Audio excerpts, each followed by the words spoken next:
Hi, Emily. Thank you so much for joining me today. I'm really looking forward to hearing about your fundraising journey and a little more about your experience and perspectives. So, when you have would you be able to introduce yourself and tell us a bit about your nonprofit journey? What led you into this work and what keeps you inspired today? Sure. Thanks for having me, Nicole. It's great to finally meet you in person. Um, yeah, so my name's Emily Taylor. I'm the principal of Teeny Big, and I help nonprofits bring bring consistency, clarity, and confidence to their impact stories when they talk to funders. Um, but yeah, if I go back to my journey, I actually started out in for-profit, the for-profit space. So I bring a lot of whether I like it or not, I bring a lot of that perspective to the table. And really, I think what it's brought for me is helping nonprofits see outside of the sector. A lot of um, donors, especially major donors, some funders aren't necessarily embedded in the nonprofit work, and so to be able to see outside of that and help nonprofits see maybe where they're talking to themselves a little bit or not explaining Mhm. things thoroughly is really where I love being able to take that external experience and bring it to the table. That's amazing. I think it's so important too, and we were talking about this a little off camera, how hearing different perspectives and bringing that for-profit lens into these spaces is so fundamental and crucial when we start to approach different organizations or businesses. So I think that's a really important perspective to bring to this space. That's cool. So, what is part of the work that lights you up the most? Is there a story, project, or impact moment that reminds you of why you do what you do?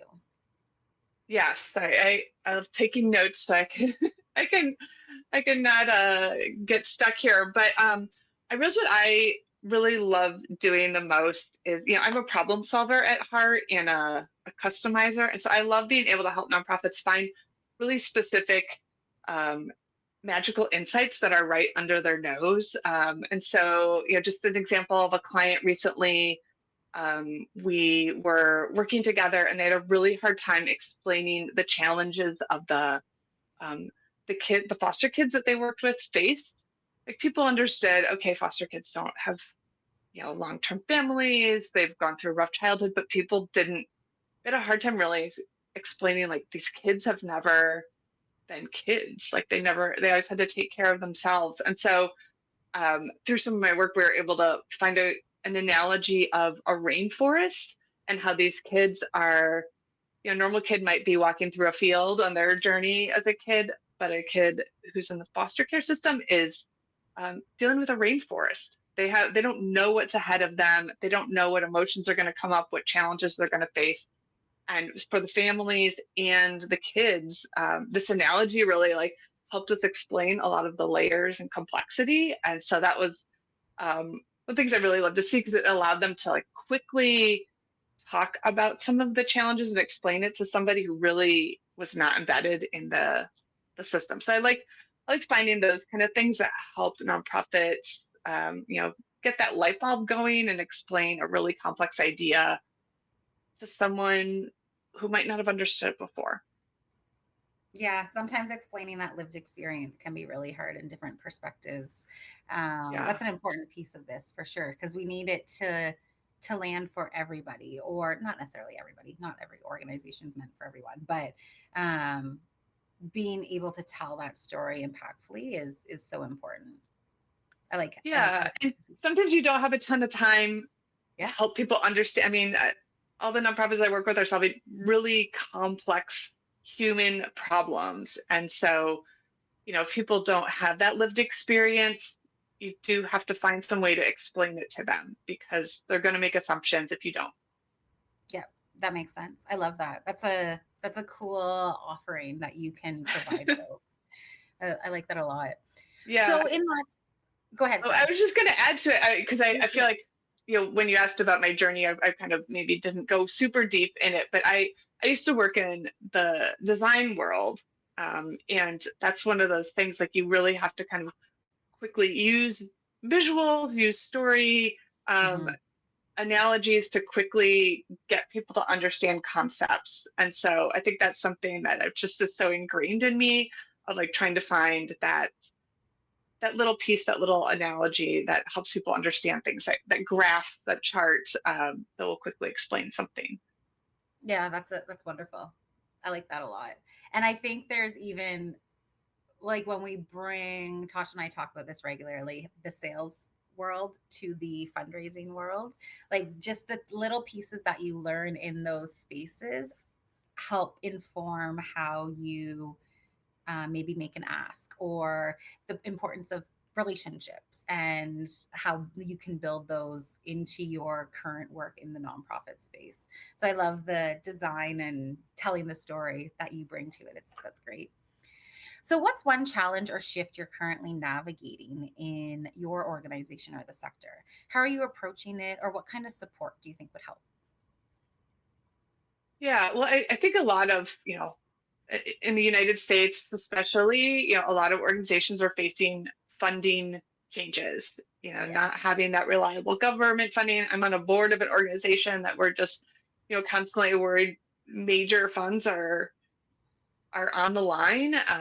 And so we have to be looking at different types of funding. And that's really, one of the shifts I'm trying to help organizations make is, thinking about that major donor, those funders, again, who are you're approaching someone new. They might not be as reliable as government funding, but they also have different needs when it comes to understanding what you do. A government grant is going to require a lot of detail, a lot of very specific questions, where an individual or maybe a donor advised fund or different foundations need a little bit of a mix of that story and the case.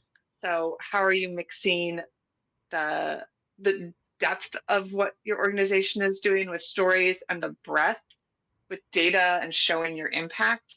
And I said that's also kind of this for-profit mindset that I have of like, what's that business case that if I make an investment, this is what's going to happen.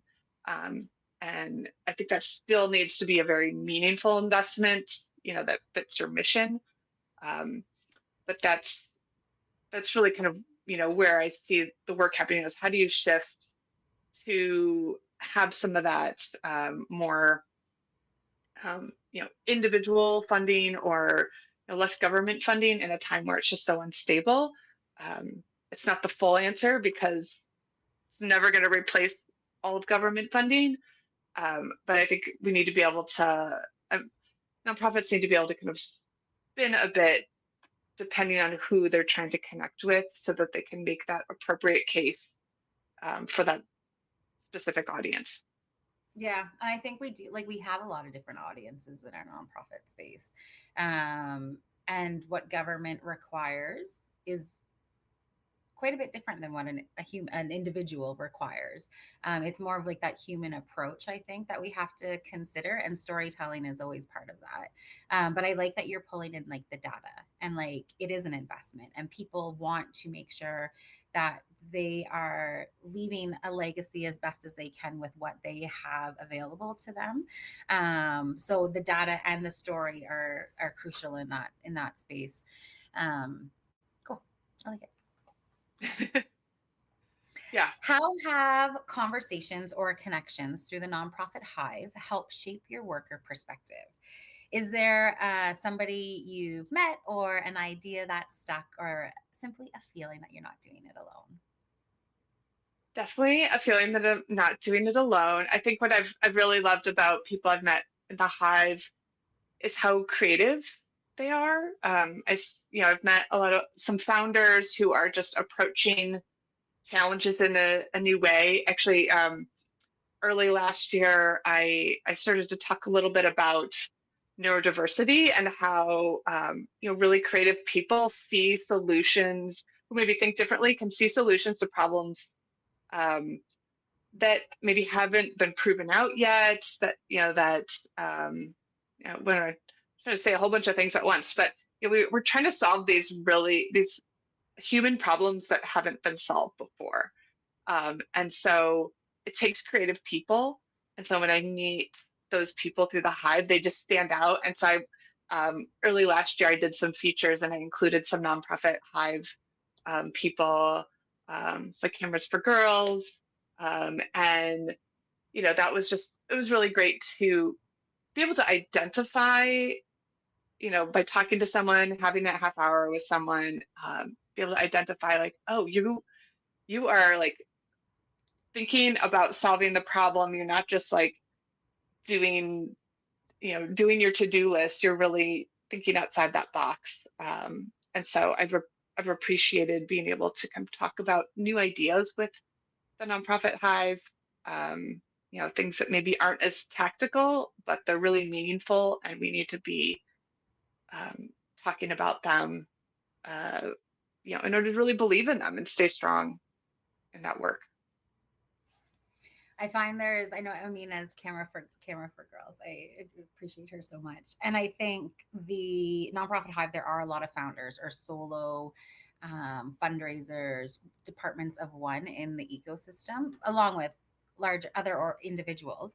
But I do find the founder mindset is they bring a different flavor to the conversation. They have like I agree. They have like this big idea to solve X problem, and they bring so much passion. And oftentimes, like that can be super lonely as well. You're talking to lots of people, but you sometimes just want to brainstorm or like bounce ideas off people. And I think the nonprofit Hive specifically allows for those types of conversations without feeling like you owe anybody anything after either, where you're like, oh, that was a fun conversation. We talked about storytelling, and they may have a new perspective or lens on it now.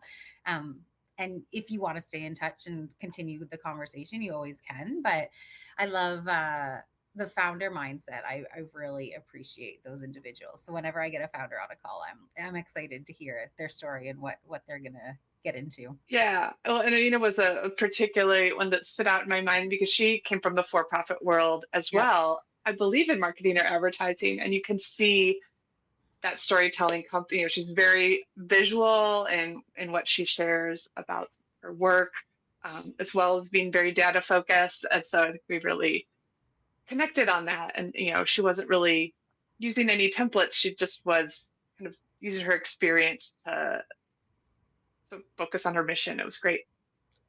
The authenticity is so important there for sure. Yeah, yeah. So, what's one insight, resource, or mindset that's helped you recently and might help others in this community?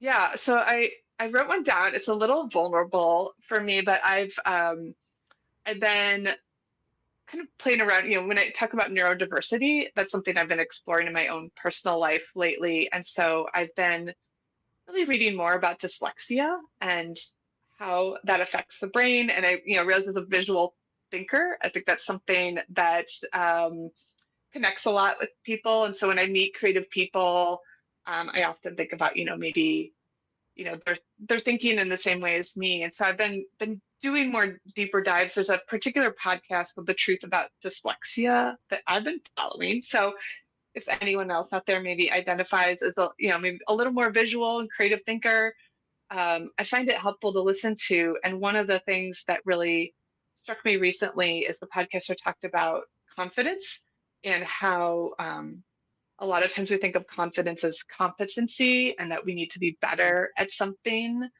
in order to feel more confident. And they actually said it's more to think about it more as safety.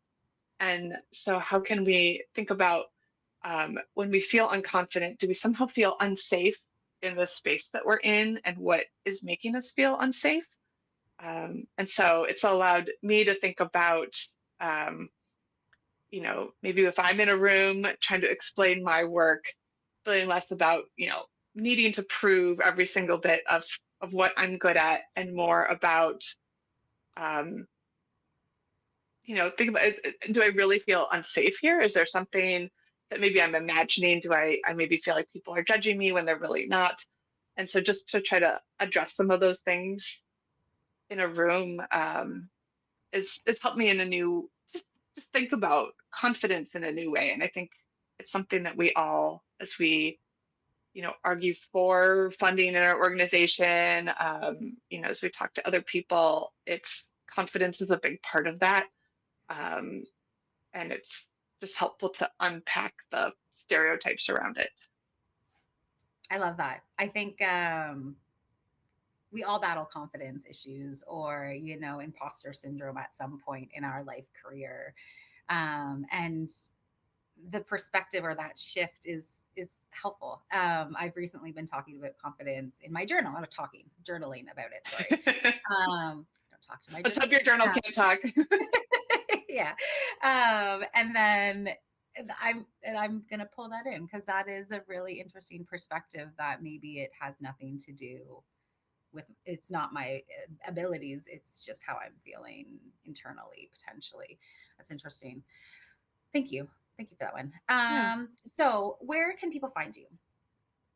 So I am a LinkedIn lover. I'm always on LinkedIn. And yeah, I mean, that's really my active space. I've got a website, teenybig.com, where, people can learn a little bit more about some of the projects that I've worked on and a little bit more about me. But yeah, I'm always, excited to meet more people in the Hive and really integrate more into the community. Amazing. Well, thank you so much for joining, and I really look forward to continuing these conversations with you. Thank you, Nicole. Great talking to you. Thanks. Take care. You too.